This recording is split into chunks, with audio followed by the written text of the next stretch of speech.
The cold CEO was tired of being deceived by women. Until two kids barged in shouting, "Daddy!" He froze. Logan Mercer adjusted his tie knot and glanced at his watch. 6 p.m. Like always, 34 years old, owner of one of the biggest tech companies on the West Coast, his routine was precise like a Swiss watch. Work from 7 to 6, gym, dinner alone. Sleep by 10, no surprises, no setbacks, no one wanting anything from him. He grabbed his leather briefcase and walked across the office. His employees already knew. When Logan left, no one disturbed him. Not even a "good evening" or "see you tomorrow." He liked it that way. The elevator descended 20 floors in silence. Logan checked his emails on his phone. 3 partnership proposals, 2 meeting requests, and a message from the security company. Everything under control. The doors opened on the ground floor, and he walked through the black marble lobby. The doorman waved, but Logan just passed by. Personal relationships were complicated. Work was simple. The sidewalk was busy at 6 p.m. Hurried executives, coffee vendors, bike couriers. Logan crossed the crowd without looking at anyone, focused solely on the parked car across the street. That's when he heard it. "Daddy!" Logan stopped. The voice was high-pitched, childish. Someone was running toward him. He looked back and saw 2 little girls, twins apparently. Dark hair, big eyes, no older than 5. They ran straight to him with huge smiles on their faces. "Daddy! Daddy!"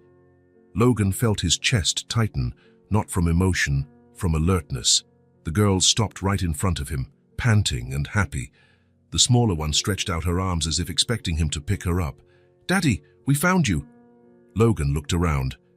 Some people on the sidewalk started paying attention to the scene. An older lady smiled, finding it cute. A man in a suit stopped to watch. "You're mistaken," Logan said, keeping his voice low but firm. "I'm not your father." The older girl frowned. "Of course you are. We saw you in the photo." "What photo?" Logan shook his head, even before she could answer.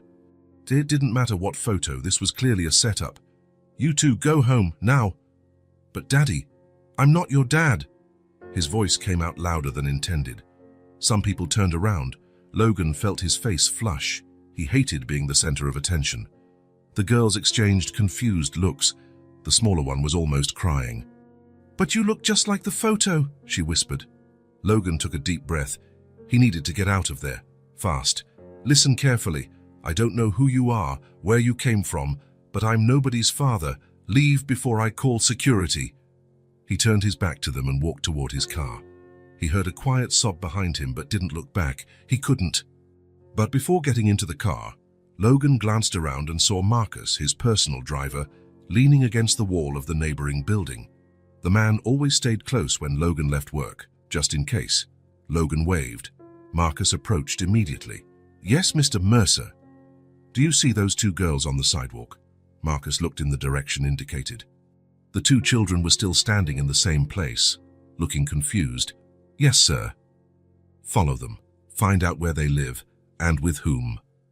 Marcus frowned but didn't question.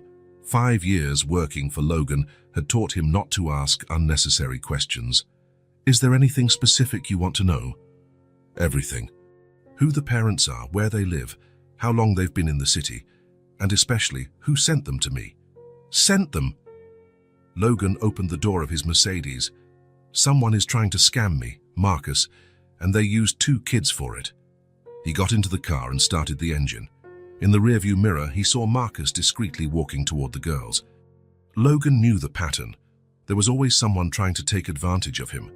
Ex-girlfriends inventing relationships that never existed, people pretending to be distant relatives, employees making up stories to get raises.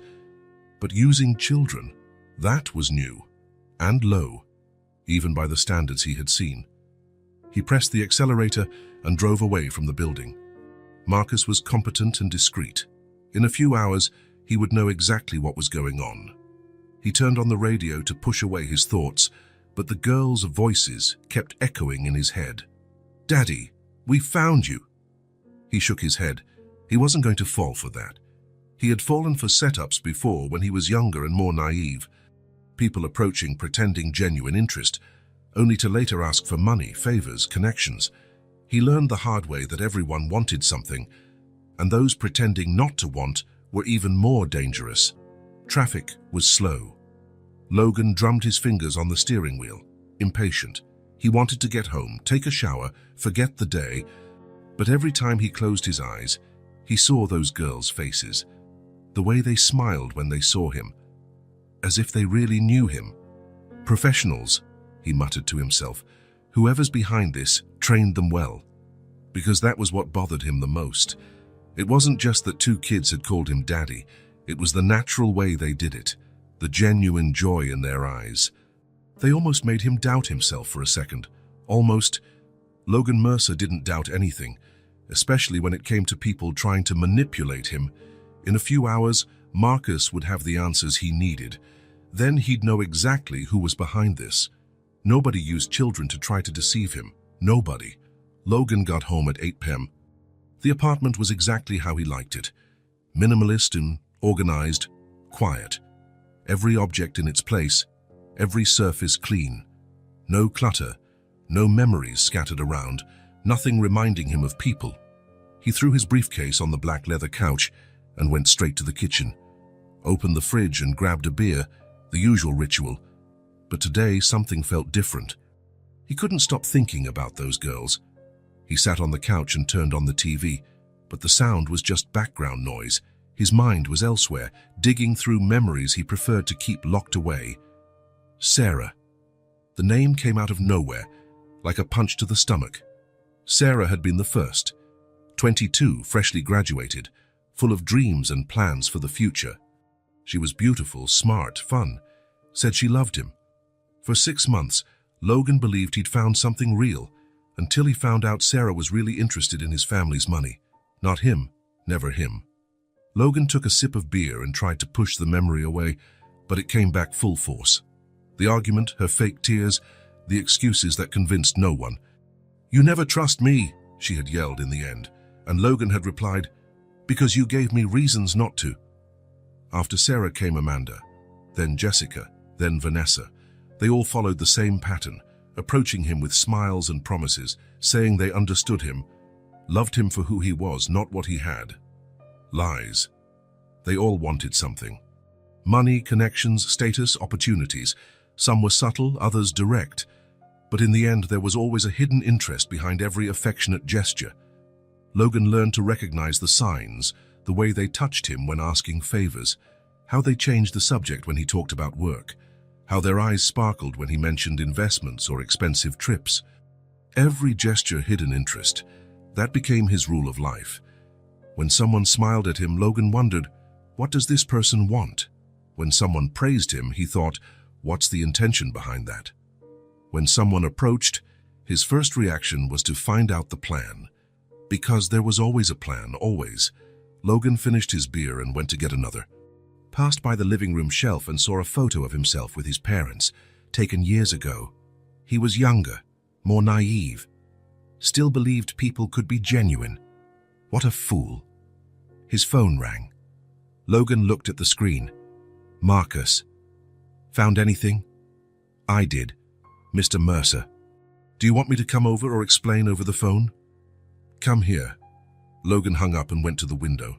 The city sparkled below, full of people probably lying to each other at this very moment, pretending feelings they didn't have, promising things they wouldn't keep. 20 minutes later, Marcus rang the doorbell. Come in, Logan said, opening the door. What did you find out? Marcus pulled a notepad from his pocket. The girls' names are Jolie and Mira, 5 years old, twins. Logan crossed his arms. Go on. They live with their mother in a simple house on the west side of town, lower middle-class neighborhood, nothing fancy. And the father? Apparently no father around. At least I didn't see any man going in or out of the house. Logan frowned. That didn't make sense. If someone was trying to scam him, there would surely be a man behind the plan. Single mothers with small kids rarely had the means to orchestrate such schemes. Anything else? Marcus checked his notes. The mother works at a downtown cafe, normal business hours. The kids stay with a neighbor during the day. No fancy cars, designer clothes, nothing indicating wealth. Do they go to school? I didn't find school records, but that might be normal considering their age. Logan walked back to the window. Something was wrong. People who scam millionaires don't live in simple houses or work in cafes. Marcus, are you sure there's nothing suspicious? No strange activity? No one watching the house? Nothing, Mr. Mercer. I spent 3 hours watching. It's a normal family. Quiet. The mother came home at 6, picked up the girls from the neighbor's car. They had dinner, watched TV, and went to bed early. Marcus closed the notepad. To be honest, sir, I didn't see anything indicating a scam. Just silence. Silence. The word echoed in Logan's mind. That was what bothered him the most. Scammers make noise, create situations, pressure, insist. They don't disappear silently. Are you sure you followed the right kids? Absolutely. Dark hair, brown eyes, identical twins. They even mentioned to their mother they saw Daddy today. Logan felt a chill down his spine. What did the mother say? I couldn't hear clearly. They were inside, but she didn't seem surprised or worried. Logan walked to the couch and sat down, ran his hands through his hair, trying to organize his thoughts. It didn't make sense. Nothing made sense. If it was a scam, there would be pressure. Calls, messages, contact attempts, requests for money, lawyers showing up with paternity papers, but there was none of that. Just silence. Marcus, I want you to keep watching. A few more days. Discreetly. Yes, sir. And if anyone tries to contact me, my company, or anyone close to me, I want to know immediately. Understood. Marcus left, leaving Logan alone with his thoughts. He returned to the window and looked at the city. Below, people were lying to each other, pretending love for money, faking friendship for interest, inventing stories for convenience. That was how the world worked. But then why did those two girls make him so restless? Logan took another sip of beer and tried to convince himself he was right, that someone was plotting something, that in a few days the truth would come out and he could return to his normal life. But a little voice deep inside whispered a question he didn't want to hear. What if it wasn't a scam? Logan shook his head. Of course it was a scam. It had to be, because if it wasn't, that meant his rule of life was wrong. And he couldn't be wrong about that. He couldn't. Logan spent 2 sleepless nights. On the 3rd morning, he gave up trying to ignore the growing unease in his chest, cancelled all meetings for the day, and asked Marcus to get the girl's address. By 10 a.m., he was driving through the west side of town. The neighborhood was exactly as Marcus described. Lower middle class, simple houses, tree-lined streets. Logan observed every detail critically. Old cars parked on sidewalks, well-kept but modest gardens, kids playing in the streets, nothing indicating wealth or elaborate schemes to scam millionaires. But Logan knew the best scams were just like that, convincing in their simplicity. He slowed down when he found the right number. House number 47, Maple Street. It was a small 2-story house, painted light blue with white trims. The front yard was well maintained, with some flowers planted by the porch. A child's bicycle leaned against the wall, and a set of colored chalks was scattered on the sidewalk. Logan parked across the street and watched for a few minutes, analyzing every element of the scene. Perfect setting for a scam, he thought. Too simple a house to raise suspicion, but neat enough to make a good impression. The flowers in the garden, the strategically placed bicycle, even the chalk on the sidewalk, everything seemed calculated to give the image of a humble but loving family. Whoever was behind this knew exactly what they were doing. Logan checked his watch. 10:15 a.m., a time when the kids would be home, available for the performance. More evidence that everything was orchestrated. He was about to leave when he heard laughter coming from the backyard. He got out of the car and crossed the street. The side fence was low enough to peek over, and there they were. The 2 girls sitting on the ground playing with bottle caps and pieces of string. The smaller was trying to tie the string around a cap, while the other had already made a sort of makeshift yo-yo. Look, Mira, I made it spin. Let me try. They laughed as the cap slipped from the smaller one's hands and rolled across the yard. Logan watched coldly. Well-trained kids, he thought, playing with simple objects to project an image of innocent poverty. The performance was rehearsed down to the smallest detail, but he had to admit, whoever trained them did an excellent job. They seemed genuinely absorbed in the game. That's when the older one looked toward the fence and saw him. Mira! Look!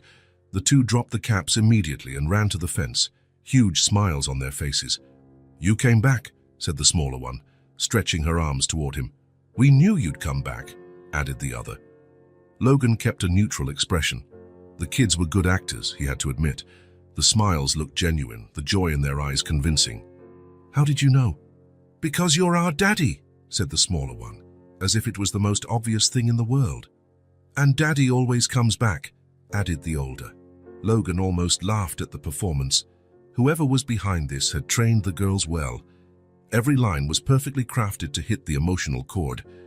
Come, come, they said at the same time, motioning for him to come closer. The girls ran toward the house, one shouting, Mom, he's here! Daddy's here! Logan walked to the front door, mentally preparing to face the real mastermind behind the farce. Who could it be? A professional scammer, someone who knew his past and decided to use it against him. He knocked. Footsteps approached from inside. The door opened, and Logan felt the world stop. Camille. The woman at the door looked exactly as he remembered, only more mature. Light brown hair, now shorter. Green eyes he knew well. The same face that had haunted his thoughts for months after their breakup. Logan. They stared at each other for a moment. Logan felt a mix of shock and, strangely, betrayal. Camille Hart. Of course it was her. Now everything made sense. The woman he had dumped years ago, suspecting her intentions, was back, and she'd brought heavy artillery. Mom, it's him! He's the daddy from the photo! Shouted one of the girls, appearing beside Camille and tugging at her shirt. We told you we'd find him, added the other, squeezing in on the other side.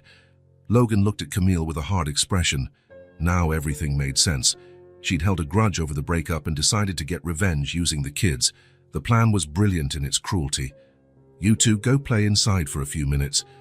Mommy needs to talk to Logan, Camille said, and Logan noticed her voice tremble slightly.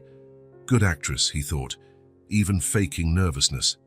The girls obeyed, but not without enthusiastically waving at Logan. Do you want to come in? Camille asked quietly. Logan nodded. Better to settle this once and for all. The sooner he unmasked the farce, the better. The inside of the house was exactly what he expected. Simple, modest, well kept.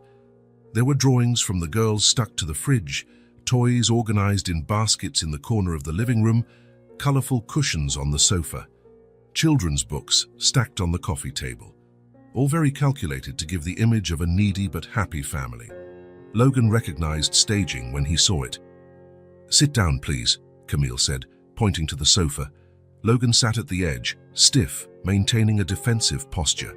Camille settled into the armchair across, keeping distance. He noticed she avoided direct eye contact. Logan decided to get straight to the point. So this is your plan, he said, cold and controlled voice. My plan? Camille asked, and Logan saw a genuinely confused expression cross her face.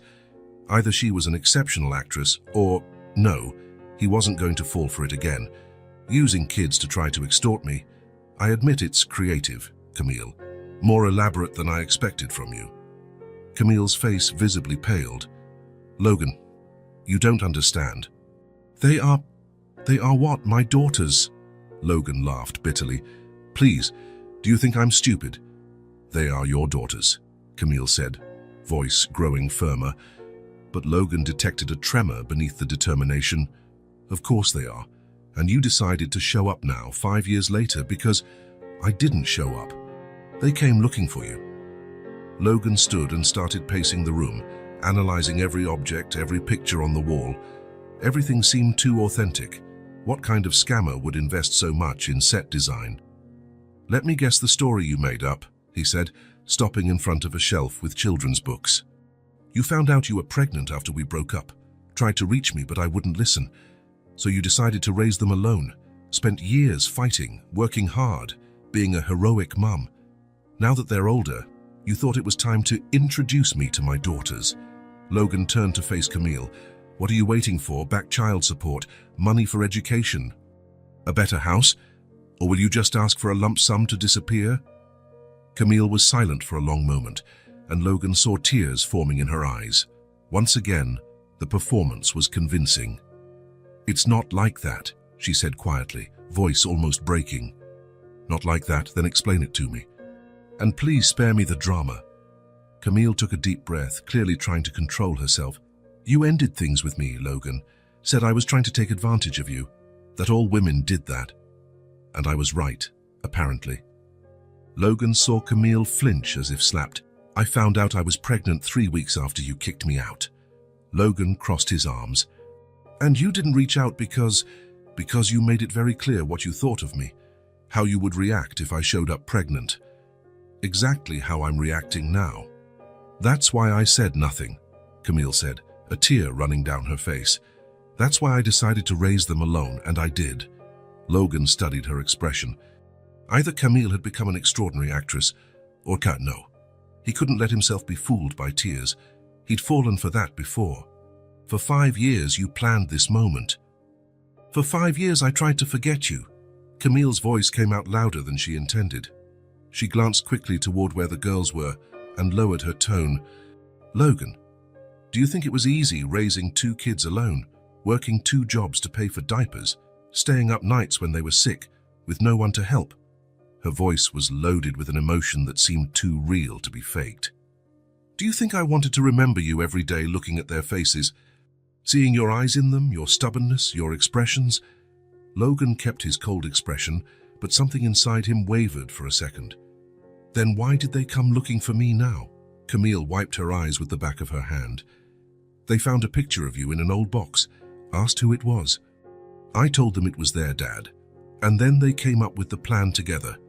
There was no plan. The frustration in Camille's voice seemed genuine. "They got curious, searched your name on the internet, found articles about your company, decided to find you on their own." 5-year-olds don't decide things like that, Camille. Someone planted that idea in their heads. Nobody planted anything. They just wanted to meet their dad. And you did nothing to stop them. I tried to dissuade them, explained you were very busy, that maybe you wouldn't want to meet them. Sure you did." At that moment, the girls appeared at the living room door. Logan noticed they looked genuinely worried about the tone of the conversation. "Mom, why are you two fighting?" one of them asked. Logan looked at the two. He had to admit, whoever trained them had done an exceptional job. The concern in their eyes looked authentic. "We're not fighting, sweetheart," Camille said, forcing a smile that fooled no one. "We're just talking about grown-up things. Can you play with us?" asked the other girl, looking directly at Logan. Logan studied them. There was something in their expressions that bothered him. They didn't seem to be acting. They seemed truly innocent, but he couldn't be fooled. Not again. "Maybe later," Logan answered coldly. The girls looked disappointed but went back to the other room. "Logan," Camille began, but he interrupted her. "I want a DNA test," he said, looking directly at her. Camille didn't seem surprised by the request. "Of course. Take as many tests as you want." The promptness of the response caught him off guard. Scammers usually resisted tests, tried to buy time.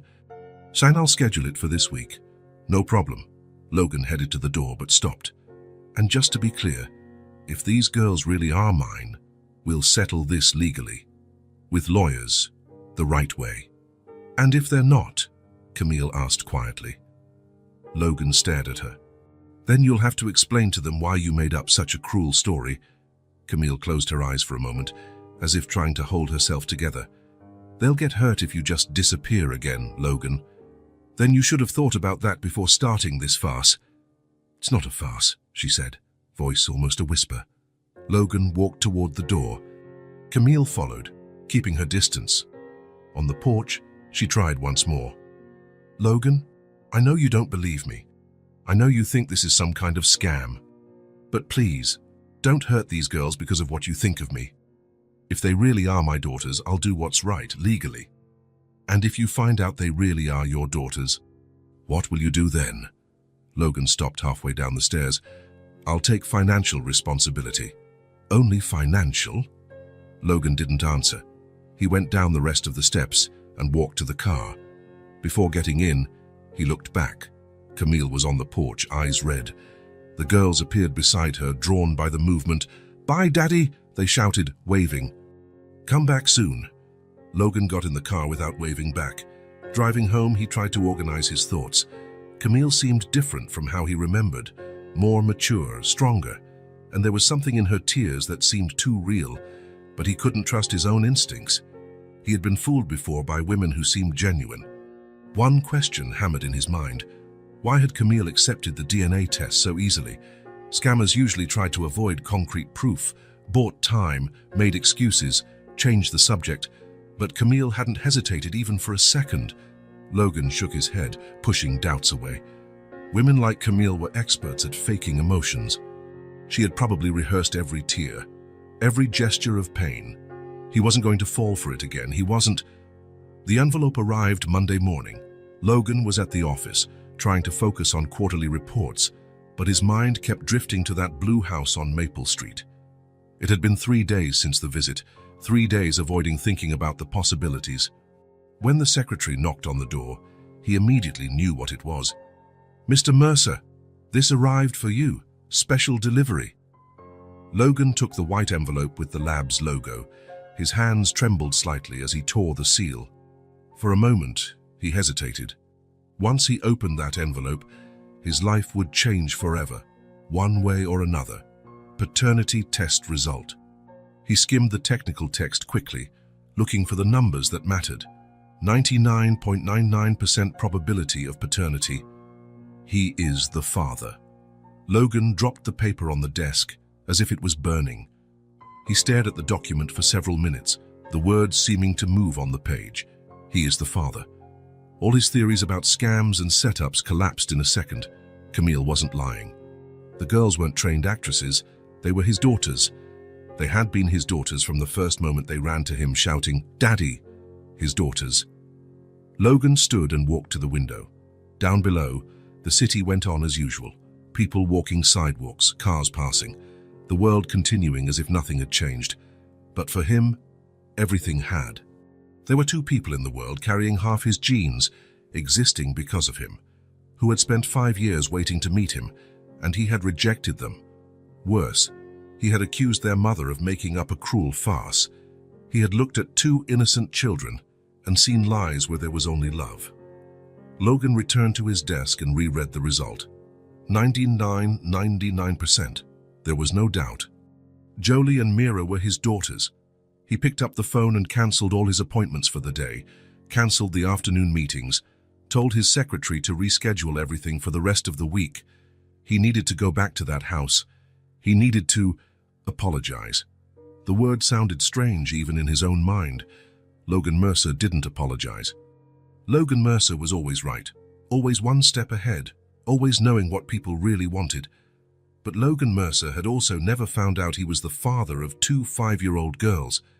He drove to Maple Street in complete silence, no music, no calls, just him and his thoughts. He rehearsed mentally what he was going to say. How do you apologize for accusing someone of using kids to extort you? How do you explain 5 years of absence? How do you ask forgiveness for rejecting your own children? There was no manual for that, no business protocol that prepared him for that moment. He parked in front of house number 47 and sat there for a few minutes. The house looked exactly the same, but Logan saw it with different eyes now. It was no longer a set for a scam. It was his daughter's home. The living room curtains moved slightly. Someone had seen him arrive. He took a deep breath and got out of the car, walked to the door with slow steps, every meter feeling like an eternity. He knocked and waited. Footsteps approached, slower this time, more cautious. Camille opened the door. She looked calmer than he expected. There was no anger on her face, no satisfaction at being proven right, just a quiet resignation, as if she already knew why he was there. "The test came," Logan said, his voice softer than intended. "I figured. You wouldn't come back if it hadn't." They stared at each other for a moment. Logan looked for signs of triumph in her eyes, but found only calm sadness. "Can I come in?" Camille nodded and stepped aside. The house was exactly the same. But Logan saw it completely differently now. The toys scattered weren't props for a play. They were evidence of two little lives lived there. The drawings on the fridge weren't part of a scene. They were artistic expressions of his daughters. His daughters. Where are they? In the backyard, playing with soap bubbles. Logan could hear laughter coming from the back of the house, and the sound stirred something in his chest. "Camille, No need," she said softly, anticipating what he was going to say. "I do." Logan stopped in front of her and for the first time in years forced himself to be completely honest. No games, no strategies, no defense mechanisms. "I'm sorry. For not believing. For leaving. For being cruel to you and to them. For thinking you were capable of using children to manipulate me." Camille studied him silently, and Logan saw tears forming in her eyes. "Did you really think I would make something like that up?" Yes, I believed everyone wanted something from me. I always believed that every woman who approached me in recent years wanted money, or connections, or status. And now," Logan looked toward the backyard where the laughter continued, "now I know I was wrong. At least about this. At least about you." Camille nodded slowly. "They don't know about the test. I didn't want to confuse them more. To them, you've always been their dad." "What did you tell them? About me leaving so quickly?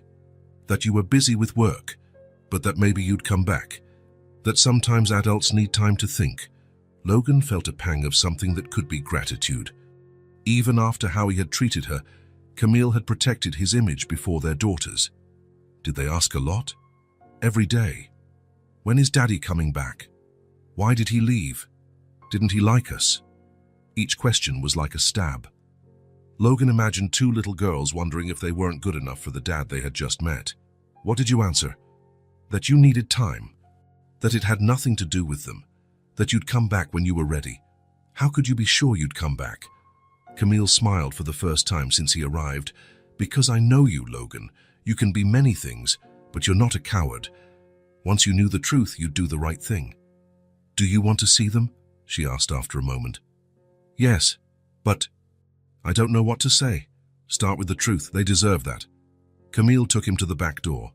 In the yard, Jolie and Mira were chasing soap bubbles, trying to pop them before they hit the ground. They were wet, grass-stained, laughing loudly. Logan watched them for a moment, trying to absorb the scene. These were his daughters. Half of each of them came from him. "Girls," Camille called, "you have company." The two stopped running and looked toward the house. When they saw Logan, their faces lit up in a way that completely disarmed him. "You came back," shouted Mira, dropping the bubble container and running toward him. "We were playing with bubbles," said Jolie, coming closer more slowly but with the same huge smile. "Want to play with us?" Logan crouched in front of the two, getting to their eye level. Up close, he could see his features in their faces. Jolie's eyes had the same shape as his. Mira's stubborn chin was identical to his. "Girls, I need to tell you something important." They stopped immediately and paid attention, noticing the seriousness in his tone. I didn't believe you when you said I was your dad. I thought it was a lie." "But it wasn't a lie," Mira said, confused. "We showed the photo. I know that now. And I'm sorry for not believing. Sorry for leaving." Logan took a deep breath, trying to find words a 5-year-old could understand. "I don't know how to be a dad. I've never been a dad before. Never even thought about it. But if you'll let me, I want to try. I want to learn." The girls looked at each other for a second and then smiled. "Of course you can," said Jolie. "You're our daddy," Mira added, as if it was the most obvious thing in the world. And then, for the first time in his life, Logan hugged his daughters. It was awkward. He didn't know where to put his arms, how to squeeze without hurting, how long to hold. One girl was wet from playing, the other had grass stuck to her clothes, but it was sincere, it was real. The girls snuggled against him as if it was the most natural thing in the world, as if they'd been waiting for that hug for 5 years. "Are you staying for lunch?" Mira asked as they parted. Logan looked at Camille, who nodded. "I'll stay." And he did. He ate ham and cheese sandwiches at the small kitchen table while the girls babbled about everything and nothing. They talked about the neighbor who had a fat cat named Whiskers, about the cartoons they liked to watch, about how they wanted to learn to ride bikes. Logan just listened, trying to absorb every detail, every voice inflection, every gesture. He was truly meeting his daughters for the first time. After lunch, the girls insisted on showing the drawings they'd made during the week. Logan sat on the living room floor and looked at each carefully, asking sincere questions about the colors chosen and the characters drawn. "This is our family," Jolie said, showing a paper with 4 stick figures. Logan looked at the drawing. This time, there was a male figure in the family. Tall, wearing a tie, next to 3 smaller figures, 386. "When did you make this?" "Yesterday," Mira replied. "After you left the first time. We always knew you'd come back," added Jolie. "Family always comes back." Logan felt something tighten in his chest. These girls had faith in him that he didn't deserve. At 4 p.m., Logan realized he had to leave. He had a company to run, employees waiting for decisions. But for the first time in his life, he didn't want to leave work waiting. Can I come back tomorrow?" "You can," the girls answered in unison. "Only if you want to," Camille added quietly. "I want to." And he came back the next day, and the next, and the next. In the first weeks, Logan felt lost. He didn't know how to talk to 5-year-olds, didn't understand their games, didn't know what to do when they fought or threw tantrums, but he learned by watching Camille. He saw how she spoke to them, firm when necessary, always loving, how she resolved conflicts without yelling, how she turned boring chores into games. Logan started bringing things. At first, obvious gifts, expensive toys, designer clothes, imported sweets. But soon he realized the girls got more excited about simple presents. A finger paint set made Mira ecstatic for a week. A 50-piece puzzle became Jolie's obsession. "You don't have to bring anything," Camille said one afternoon when Logan arrived with grocery bags. "I know, but I want to help. I want to contribute." "Then help by staying. They don't want your gifts, Logan. They want you." It was true. Logan noticed the girls were happier when he simply sat on the floor to play with them than when he arrived with new toys. Gradually, he began to understand their personalities. Jolie was the more cautious one, the one who thought before acting. She liked puzzles and picture books, asked questions about everything and remembered every answer. Mira was impulsive and adventurous, climbed furniture, ran through the yard, invented crazy games. She protected her sister when anyone bothered them in the neighborhood, and both were smart in a way that surprised Logan. Made connections he didn't expect, had opinions on complex topics, created creative solutions to simple problems. 1 month after the first visit post-test, Logan was sitting in the yard watching the girls play when Mira came up and sat beside him. "Daddy, can I ask you something?" Logan still got startled every time they called him Daddy, but he was starting to like the sound. "Sure. Why did you take so long to come meet us?" The question caught him off guard. He looked at Camille, who was on the other side of the yard with Jolie, but she hadn't heard. I didn't know you existed. Mum said she tried to tell you about us when we were babies." Logan frowned. "When did she tell you that?" "When we asked why you didn't live with us. She said she told you about us when we were little, but you were too busy." Logan looked at Camille again. She had lied to the girls to protect him. "Mom lied," he said quietly. Mira looked at him wide-eyed. "Mom doesn't lie. This time she did, to protect me." Logan took a deep breath. "The truth is, your mum tried to tell me about you, but I didn't believe her. I thought she was making it up." "Why?"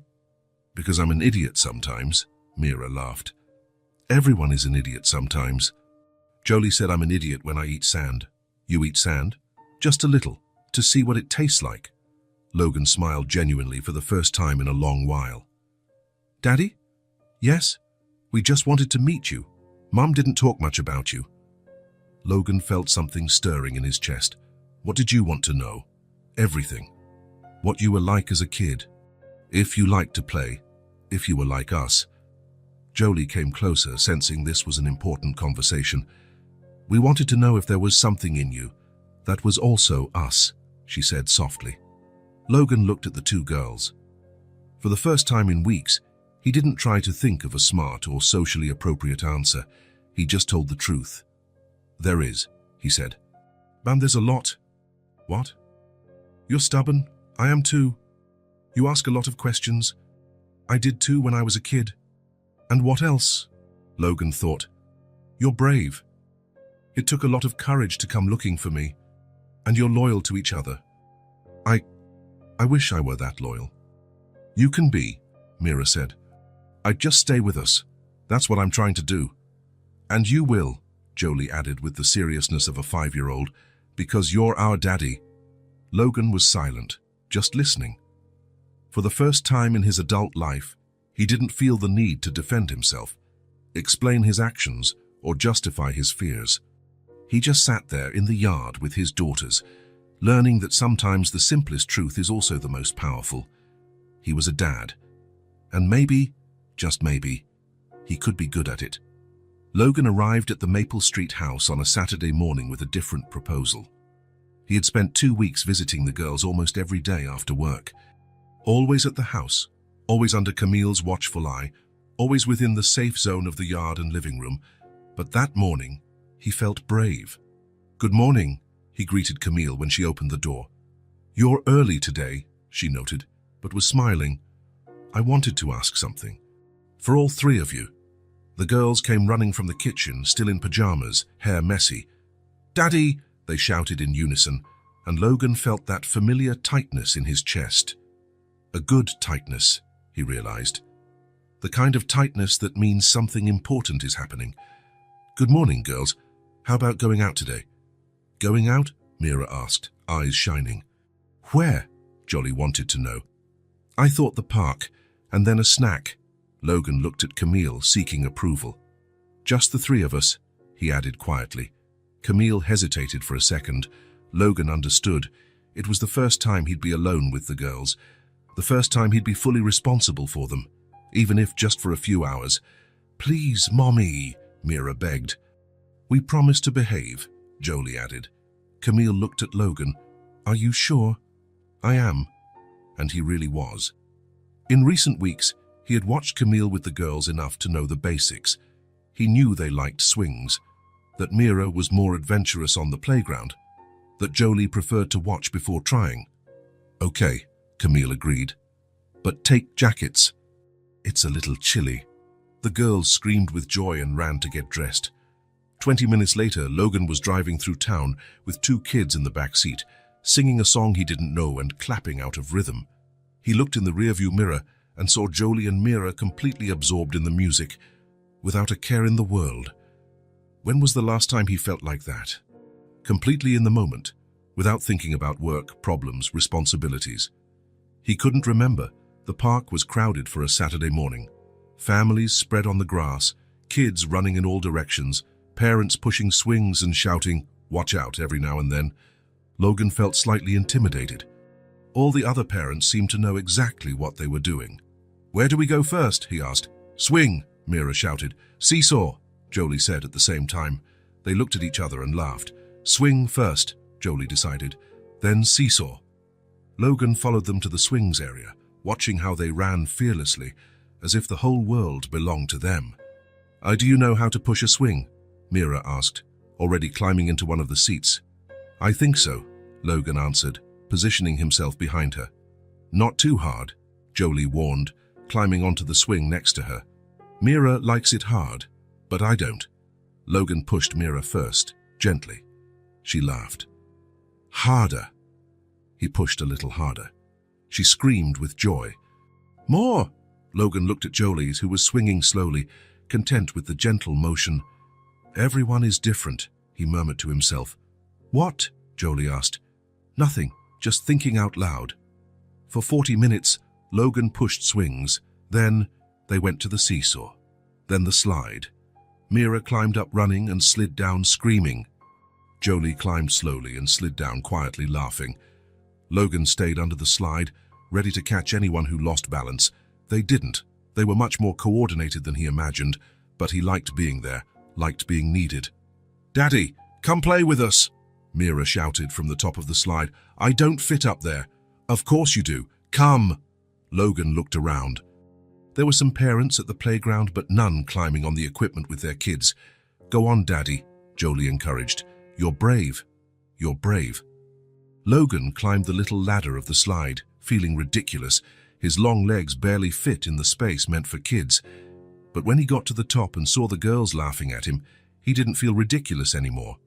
He felt included. "Now go down," Mira commanded. Logan slid down, legs bent awkwardly, trying not to knock over any kids on the way. The girls laughed so much that other children came to see what was happening. "Look, his daddy is playing on the slide," a girl said admiringly. Logan felt a strange pride. After the park, they went to a small diner across the street. Logan let the girls choose what they wanted to eat. Mira ordered pancakes with chocolate syrup. Jolie ordered grilled cheese sandwich. "And to drink?" the waitress asked. "Apple juice," they both said together. Logan ordered coffee and watched the girls eat. Mira smeared her whole face with chocolate syrup. Jolie ate meticulously, one bite at a time. "So is it good?" he asked. "Very," Mira answered with her mouth full. "The best sandwich in the world," Jolie declared. Logan smiled. It was probably an ordinary sandwich, made with ordinary ingredients in an ordinary diner, but to Jolie, it was the best in the world. When was the last time he thought something was the best in the world? "Daddy, aren't you going to eat anything?" Mira asked, noticing he was only drinking coffee. "I'm not hungry." "Want a bite of my pancake?" Mira held out her fork with a dripping piece of chocolate syrup. Logan hesitated. The pancake was messy, the fork probably covered in kids' saliva, but he took it anyway. "It's good," he said. And it was true. "I know," Mira said proudly. "I pick pancakes very well." After the snack, they went back to the park. The girls wanted to play on the grass, so Logan sat while they invented a game where they were explorers looking for treasures. "You have to help us," Jolie said. "You're the map. How am I a map?" "You say where the treasure is," Mira explained, as if it was obvious. Logan looked around and pointed to a distant tree. "The treasure is buried near that tree." The girls ran off. Logan followed, watching how they examined every leaf, every twig, completely absorbed in the game. They found a shiny little stone. "Toys, it's a diamond," Mira announced. "We're going to be rich," Jolie agreed. "We'll split it 3 ways," Mira decided. "1 piece for me, 1 for Jolie, 1 for Daddy." Logan looked at the ordinary stone they treated like a diamond. "Thank you," he said seriously. "I'll keep it very carefully." They played for another hour, chased butterflies, made flower crowns, tried to teach Logan to do somersaults. He couldn't. When it started to get cold, Logan suggested going home. "Already?" Mira complained. "Your mom is waiting," Logan said. In the car, the girls were quieter, tired after a full day of playing. Jolie started to doze in the back seat. When they arrived at Maple Street, Camille was on the porch waiting. "How was it?" she asked. "It was perfect," Mira replied, jumping out of the car. "We played on the slide and Daddy played too," Jolie added, more awake now. "We found a diamond." Mira showed the little stone. Camille smiled and looked at Logan. "A real diamond, impressive." "It was quite a day," Logan said. The girls ran inside to tell their mom all the details. Logan stayed on the porch for a moment, just breathing. There was something different about him, something he couldn't name. Jolie ran back and stopped in front of him. "Daddy?" "Yes." She hugged him tightly, squeezing with all the strength a 5-year-old can. "It was the best day," she whispered against his chest. Logan felt something breaking inside his chest. Something good breaking, like a wall he didn't know existed had crumbled. He hugged Jolie back, and this time it wasn't awkward, it was natural. "Me too," he said quietly. And it was true. When Jolie let go and ran back inside, Logan stood on the porch for a few more minutes. Camille approached. "Are you okay?" Logan looked at her and smiled. A genuine smile, unlike any he'd given in years. "I am," he said. And for the first time, he didn't try to analyze what he felt, didn't look for second intentions or hidden agendas, didn't question if he was making the right decision. He just knew, with a certainty that came from somewhere deep inside. that he didn't want to be away anymore, didn't want to miss a single day of his daughter's lives, didn't want to be a stranger to the two people who called him Daddy so naturally. Camille? Yes? Can I start coming every day, not just some days a week? Camille studied his face. Are you sure? Absolutely. Then yes. They'll love that. Logan nodded and walked to the car.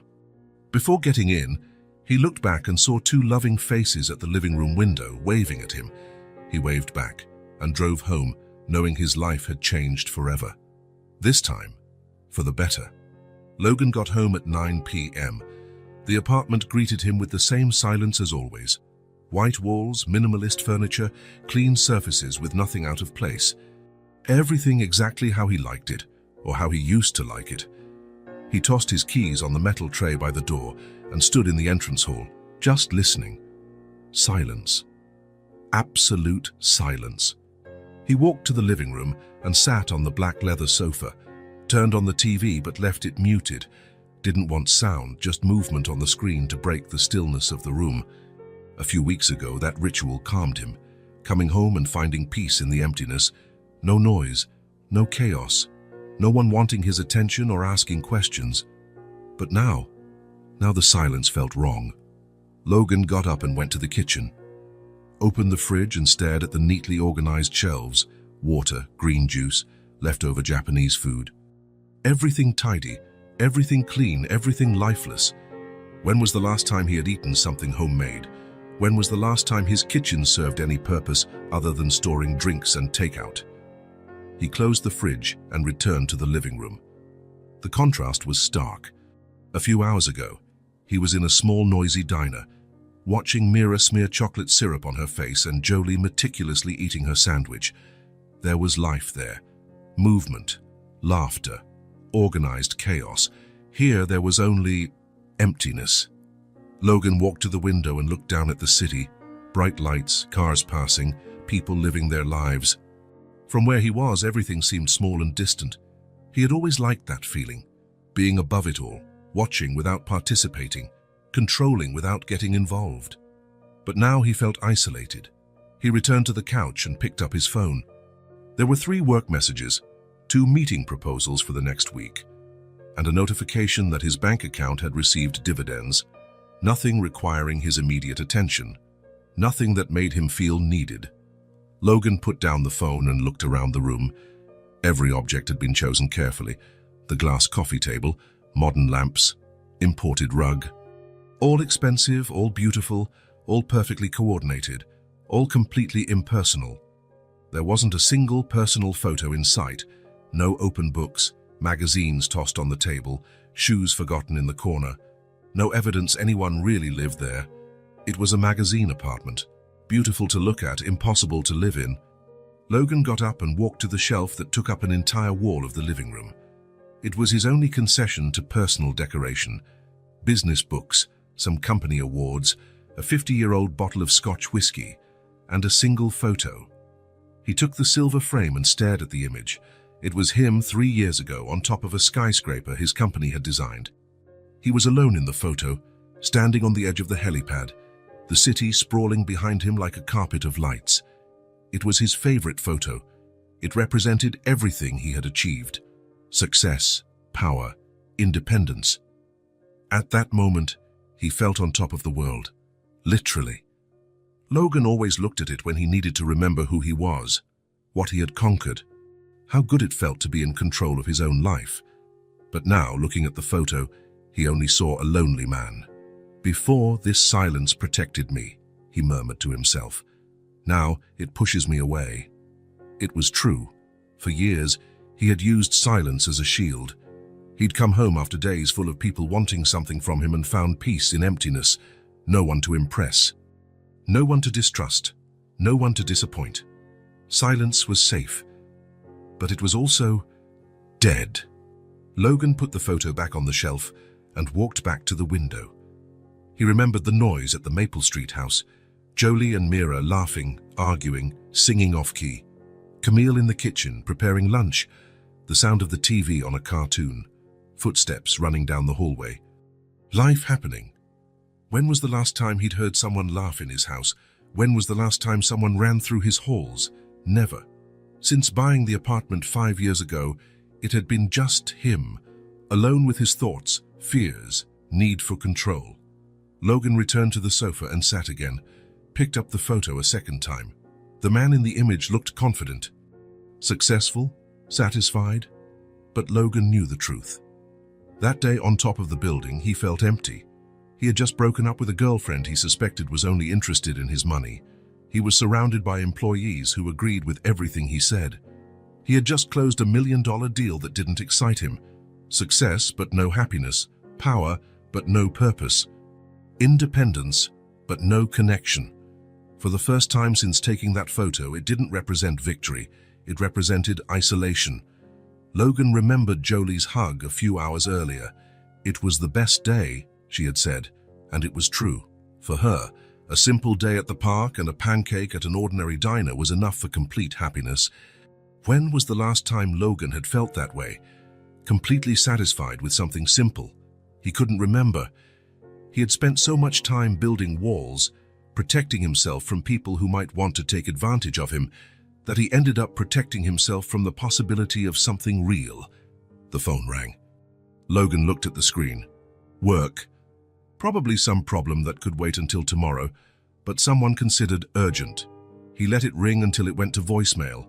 5 years ago, he would have answered immediately.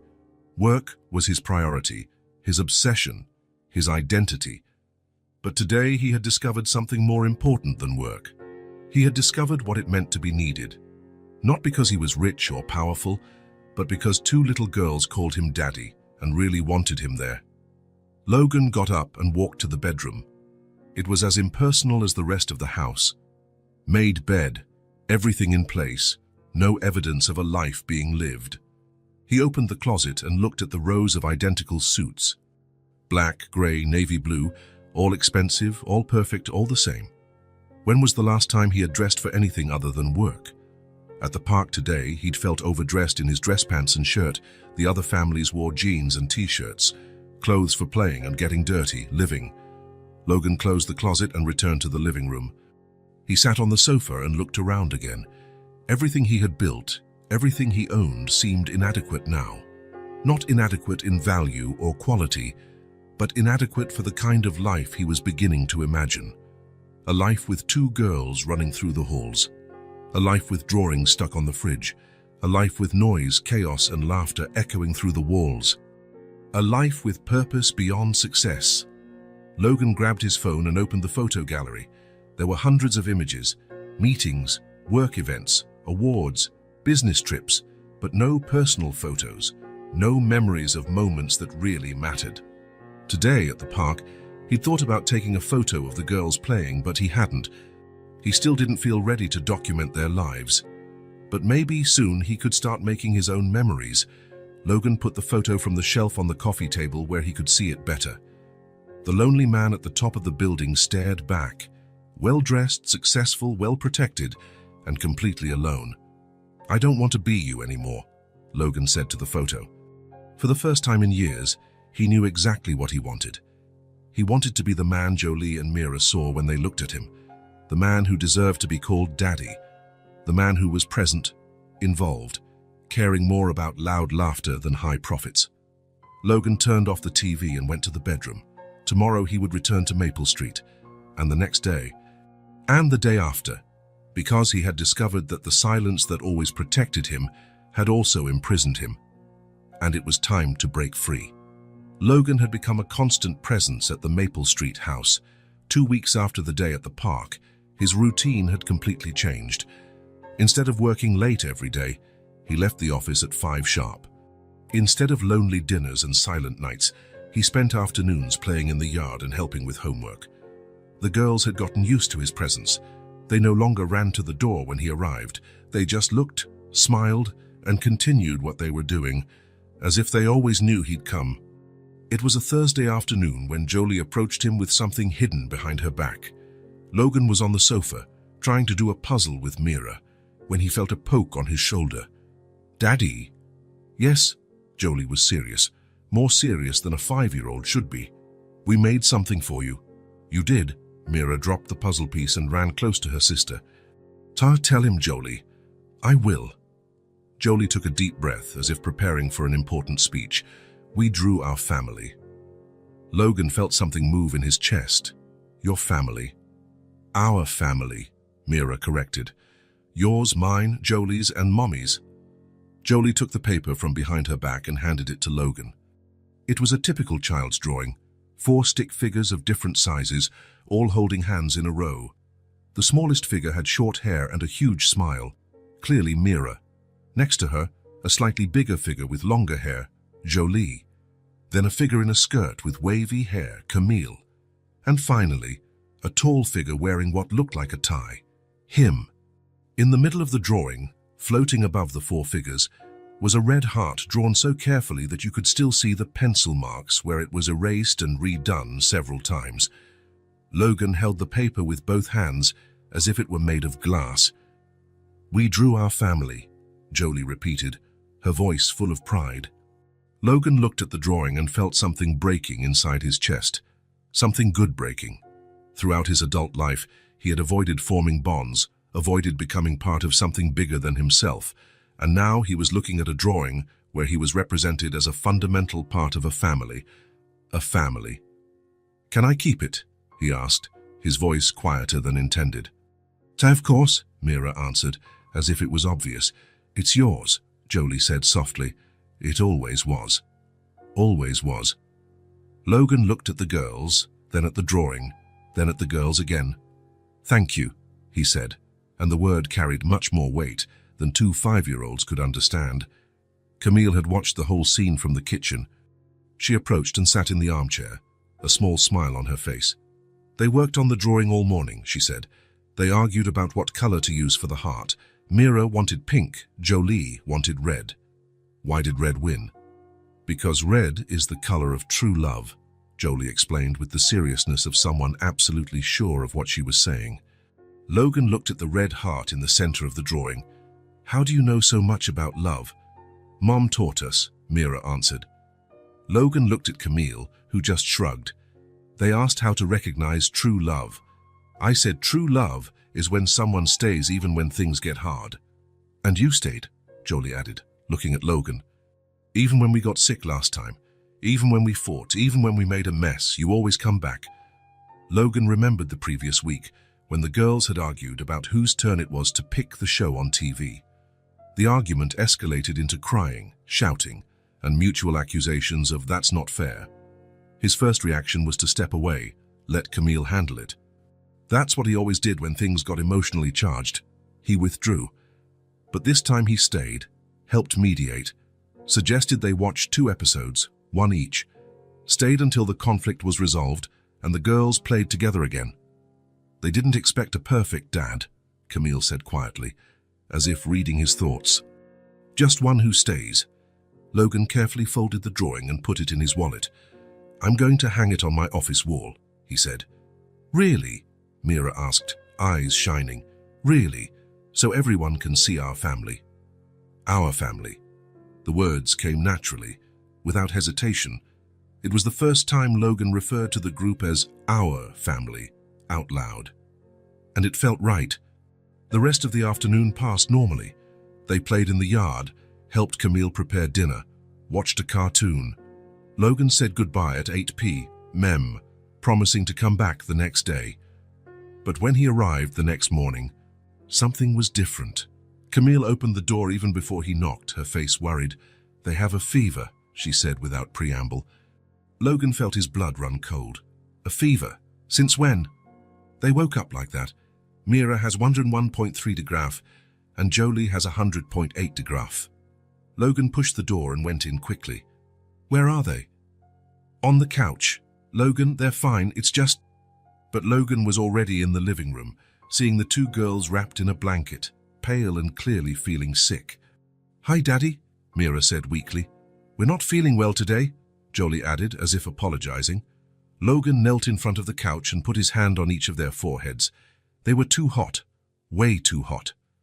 I'm taking you to the hospital, now. Logan, wait, Camille tried to intervene. It's just a flu. I gave them fever medicine. They're better than an hour ago. But Logan wasn't listening. He was already taking the girls' blankets off. Come on, girls. Let's take a little trip. Daddy, I don't want to go, Mira complained. Just for a little while, the doctor will check on you.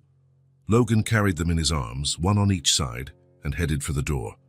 Logan, it's just the common flu, Camille insisted, grabbing her bag and running after him. Fever is normal. Kids get sick. Not my daughters, Logan answered, something fierce in his voice. In the car, he put the girls in the back seat and turned on the air conditioning. Are you feeling very bad? A little, Jolie replied. My head hurts, Mira added. Logan stepped on the accelerator. Camille, in the passenger seat, tried to calm him. Logan, breathe. A 100.4 degrees fever isn't an emergency. It's a normal response by the body to fight viruses. How can you be so sure? Because I've been through this before. Alone. Many times. The word alone hit Logan like a punch. Camille had faced the girls' illnesses alone for 5 years. Sleepless nights, scares, worries, all alone. But he wasn't thinking about that now. He could only think that his daughters were sick and he needed to do something. The hospital was 15 minutes from the house, but Logan made the trip in 10. He parked at the emergency entrance and carried the girls in his arms again. You didn't have to rush so much, Camille murmured, but was smiling. At reception, Logan identified himself and explained the situation to the nurse. Fever for how many hours? A few hours, Camille answered. Vomiting, diarrhea, difficulty breathing. No. Are they playing? Eating. They ate a little at breakfast, Camille said. The nurse smiled. Sounds like a common flu, but we'll take a look. Logan sat in the waiting room holding the girls. They had cheered up a bit with the change of environment and were watching other people. Daddy is worried about us, Jolie observed. Daddy's worry, Mira replied, as if an expert on the subject. 15 minutes later, they were called for the consultation. The doctor, a calm man in his 50s, carefully examined the girls, checked throat, ears, listened to lungs, checked lymph nodes. Common flu, he diagnosed. Seasonal virus. Very normal at this time of year. Logan felt such relief he almost sat down. Are you sure? Absolutely. Fever medicine when the fever bothers, lots of fluids, rest. In 3 days they'll be fine. No need for antibiotics. Tests, hospitalization? The doctor smiled. First-time dad. Yes, Logan admitted. Normal to worry, but they're fine. Really fine. On the way home, the girls slept in the back seat. Logan drove slowly, checking in the rearview mirror every few seconds to see if they were still breathing normally. Camille was quiet in the passenger seat. Do you think I overreacted? I think you care, she answered. A lot. Logan stopped at a red light and looked back. Jolie and Mira slept leaning on each other, steady breathing, faces finally without the sickly pallor. I've never been afraid of anything, he said softly. Until today. Welcome to fatherhood, Camille murmured. Is it always like this? This fear? Always. It gets better with time, but it never completely goes away. Logan resumed driving. How did you manage alone for 5 years? Because I had no choice, and because I knew they needed me whole, not panicked. Logan thought about that. Thank you for not stopping me from taking them to the hospital. You needed to be sure. I understand. Even if it was overreacting, Camille smiled. Logan, you found out you're a dad just a few weeks ago. You cut years of normal worries into a few intense weeks. It's natural to panic at the first illness. When they got home, Logan carried the sleeping girls inside and laid them on the couch. They didn't even wake up during the transfer. Camille covered them with a blanket and checked their temperatures again. The fever had gone down. They'll be fine, she said to Logan. I know, he answered. Now I know. But he stayed sitting next to the couch, watching them sleep. A few hours earlier, he looked at a drawing where he was represented as part of a family. Now he understood that being part of a family meant much more than being in a drawing. It meant caring, it meant being afraid. It meant that his own peace depended on the well-being of others. It was terrifying, and it was the best thing that had ever happened to him. After the fever episode, something changed in Logan. It wasn't a sudden or dramatic change. It was gradual. like a door that was ajar finally being thrown wide open. He started arriving earlier at Maple Street. Instead of punctual visits after work, he showed up at 4 p.m., sometimes even at lunchtime. He rearranged his entire schedule to have more free time, delegated responsibilities he used to insist on doing personally, cancelled unnecessary trips. "So the girls will think you live here," Camille joked one Friday afternoon, when Logan arrived with a bag of children's books and a watercolor kit. "That wouldn't be a bad idea," he replied, and something in his serious tone made Camille look at him more closely. Logan had become a dedicated student of fatherhood. He observed every detail of the girls' personalities, as if analyzing the most important project of his life. He found out Jolie was afraid of the dark, but too proud to admit it to anyone. On the nights he stayed for dinner, he noticed how she always found elaborate excuses not to go to her room alone after dark. "I need to get my teddy bear," she would say with forced naturalness. "I forgot to brush my teeth. I think I left the window open and the wind is blowing." "Want me to come get your teddy bear with you?" Logan would offer casually, pretending not to notice the pattern. "No need," Jolie would answer with dignity, but her eyes revealed immediate relief. "I'll come anyway. I also want to see how that drawing you were making yesterday turned out." And he followed, turning on all the lights along the way, making comments about the drawings stuck to the wall, about the books organized on the shelf, about anything to keep the conversation flowing until she felt safe enough. He never mentioned the fear, never made her feel weak. He was just there. With Mira, he learned she processed emotions through physical movement. When she was frustrated, sad, or confused, she didn't cry or throw tantrums like most kids. She started running in circles in the yard, as if she could run the feelings away. "Why is Mira running?" he asked one afternoon, watching the girl circle endlessly on the grass. "She had an argument with a friend at the neighbor's house," Camille explained, watching from the window. "The friend said she didn't know how to play with dolls right, that she was doing everything wrong. That's how she releases her feelings." Logan went down to the yard and watched Mira for a few minutes, trying to understand the process. "Can I run with you?" Mira stopped abruptly, surprised and breathless. "Do you know how to run for real?" "Of course I do. Race you to that big tree." For 15 minutes, Logan ran after a 5-year-old girl around the yard, making sure to let her win most of the races. When they stopped, both breathless and sweaty, Mira was smiling again. "I feel better now," she said, throwing herself on the grass with satisfaction. "Me too," Logan replied, sitting beside her. "Sometimes you just have to let the bad feelings out of your body." "Yeah, running they go out through your feet and leave," Mira explained with the simple wisdom of a child. Logan smiled genuinely. "Makes perfect sense." Slowly, he built small but deeply meaningful traditions. Every Tuesday became official story time. Logan discovered he had a natural talent for storytelling, creating epic, elaborate adventures where Jolie and Mira were always the main heroines. They sat one on each side of him on the living room sofa, completely absorbed in stories of brave princesses and adventurous sisters. "Tell the one about the dragon who just wanted to make friends but nobody understood," Mira always asked. "No, tell the one about the princess who became an inventor and created a machine to make colorful clouds," Jolie asked at the same time. Logan told both Hess and a few others, adding new details to each version, creating a complex narrative universe where the girls were always clever, brave, and kind. Thursday became cooking day.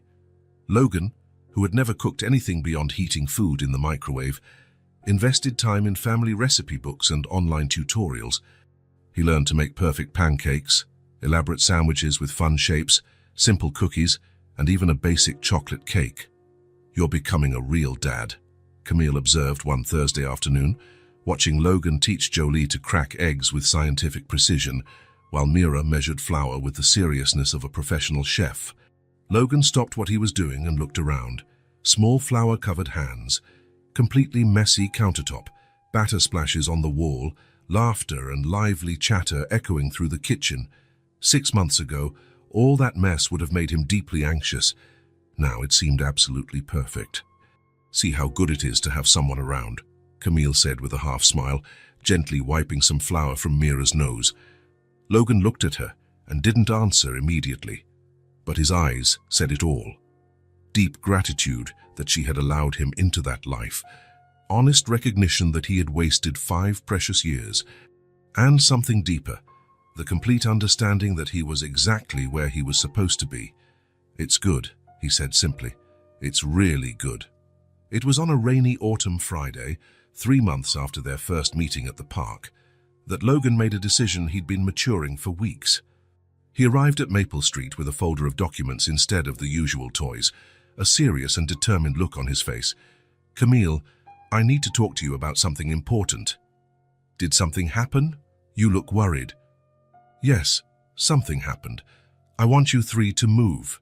Camille's face visibly paled. "Logan, if you think we're becoming too dependent on you, or if this is interfering with your life—" "No," he interrupted quickly, realizing how his words sounded. "It's not that at all. I want you to move to a better house."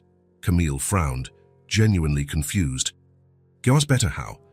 Logan carefully opened the folder and pulled out printed photos of a big, cozy house with a spacious yard and wooden porch. "I found this house last week. 3 large bedrooms, 2 full bathrooms, huge backyard with trees for the girls to climb, and space for them to play. It's in a safe residential neighborhood with an excellent school 2 blocks away." "Logan, before you say anything or start protesting, I need you to understand one thing. This is not charity, it's care. You deserve more than this small house where you barely fit. The girls deserve their own rooms, space to grow, safety, opportunities." Camille looked at the photos in prolonged silence, going through each image. "I can't afford the rent on a house like that, Logan. You know that." "I can, and I want to pay." "Why?" Logan stopped and thought carefully about the answer, knowing it was important. "Because they're my daughters, and I want to give them the best I can offer. Because I want them to grow up in an environment where they can dream big and have space to fulfill those dreams. And because I want them to have a place to welcome me when I want to stay longer." Camille studied his face closely. "Longer how exactly?" "Whole weekends, long holidays, vacations maybe. I want to have a room in that house, Camille. I want a place where I can stay when they're sick, when they have nightmares, when they need help." "Are you absolutely sure about that?" Logan looked toward the yard, where the girls were playing house with cardboard boxes as furniture. "I'm sure I want to be part of their lives for real, every day. And I'm sure you 3 deserve a house where you can grow up without limits." The move happened 3 weeks later, on a sunny November Saturday. Logan hired the best moving company in town, but insisted on helping personally at every step. He carried heavy boxes, assembled new furniture, helped the girls carefully choose how they wanted to arrange their new rooms. "Is this room really just mine?" Jolie asked for the 5th time, spinning in the empty space that was 3 times bigger than before. "Just yours. You can decorate it exactly how you want." "And can I paint the walls any color I choose?" Mira asked, already mentally planning. "So what, we can go to the store and pick colors together tomorrow." The new house completely changed the dynamics of everything. Logan started spending entire weekends with them, arriving Friday night after work and only leaving Sunday after dinner. Gradually, he established his permanent presence in the house. He had his own toothbrush in the bathroom, casual clothes hung in the guest room closet, his fixed spot at the kitchen table. The girls, now with enough space, emotional stability, and an established routine, finally started going to school. Logan made sure to personally attend the first day, helped pick out colorful, fun backpacks, enthusiastically bought all the required supplies, attended the parent meeting as if it were the most important event of his career. "This is our daddy," Jolie proudly introduced him to the teacher. "He teaches us how to make pancakes and tells the best stories in the world," Mira added, proudly nodding. The teacher smiled kindly. "You're very lucky." "We know," the 2 answered in perfect sync. Every Friday became a sacred ritual. When the girls came home from school, they ran straight to Logan to show their weekly notebooks, carefully done homework, drawings made in class, small and big achievements. "Look, Daddy, I learned to write my whole name without anyone helping. Look at this drawing of our family I made in art class. The teacher said my essay on my family was the best in the whole class." Logan kept everything religiously: old notebooks, crumpled drawings, graded tests, loving notes from teachers, all went into special boxes organized chronologically in his office. It was on a sunny December Sunday, 3 weeks before Christmas, that the moment happened Logan would never forget. They were in the big room of the new house, decorating a Christmas tree together. Logan, in his characteristic enthusiasm, had bought a tree too big for the space and more Christmas decorations than 2 kids could use in 5 consecutive holidays. The girls were in total excitement, running from one side of the room to the other, hanging colorful balls on increasingly overloaded branches, creating decorative patterns that only made sense in child logic. Logan was on top of a small ladder, carefully adjusting the golden angel at the top of the tree, when he felt 2 pairs of small arms simultaneously wrapping around his waist. He looked down and saw Jolie and Mira hugging him, both looking up with unusually serious expressions. "Daddy," Jolie said in a quieter voice than usual. "Yes, we love you," she said with absolute clarity and seriousness. "Very, very much," Mira added, squeezing the hug tightly. Logan completely stopped what he was doing. The ladder shook slightly, but he didn't even notice. No one had said those words to him since. He couldn't remember since when, maybe never with such sincerity. He carefully climbed down the ladder and knelt in front of the girls, getting to their eye level.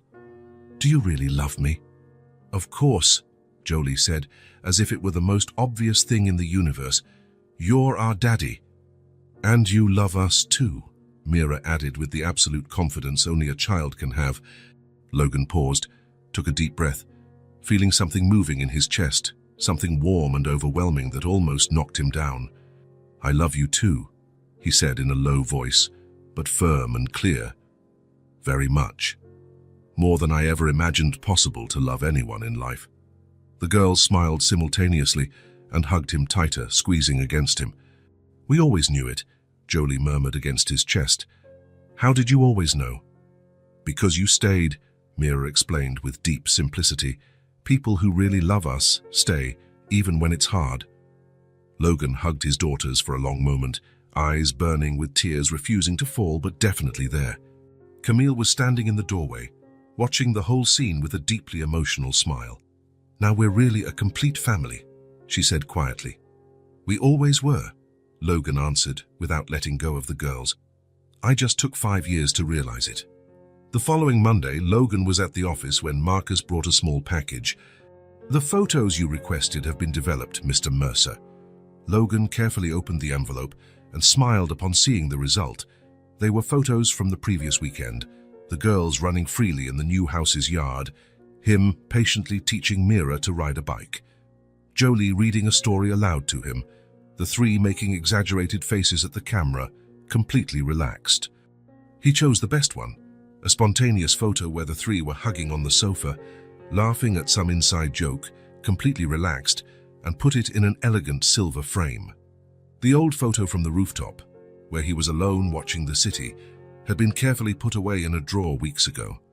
On his office desk, right in front of the chair where he spent most days, there was now only the photo of his daughters. Every time his schedule got too busy, every time a meeting ran past the promised time, every time someone tried to convince him to work late or travel on weekends, Logan looked at that photo. 2 girls smiling at the camera, confident and certain their dad would be home in time for dinner, to help with homework, to tell bedtime stories. "You're the best things in my life," he murmured to the photo on a particularly stressful afternoon at the office, when 3 different meetings tried to steal his weekend time. And for the first time in his life, he knew with absolute certainty that it was true. If this story touched your heart, subscribe to the channel and turn on notifications so you don't miss the next ones. Leave a like because it helps this story get recommended to more people. See you in the next story.